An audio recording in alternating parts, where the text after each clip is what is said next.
كامل بان المغرب ما كيجيبش الزبل ويشد الفلوس باش يوجد قمه الاطراف.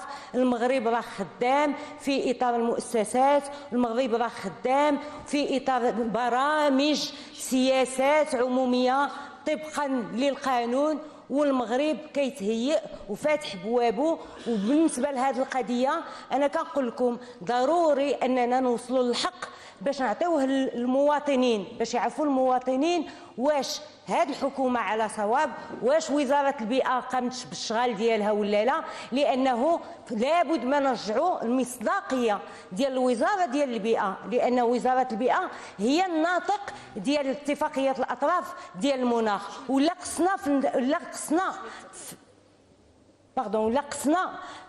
في المصداقيه ديالها، راح نقصنا في القيمه ديال الاطراف. فهذه خصنا نكونوا واعيين بها بزاف. وديك الشيء علاش انا كنقول لكم كيقولوا لي رجعي هذه الحموله، لا ننشروا الحقيقه. شكرا السيده الوزيره. ننشروا الحقيقه للشعب المغربي. شكرا السيده الوزيره. والكلمه لاحد الساده المستشارين من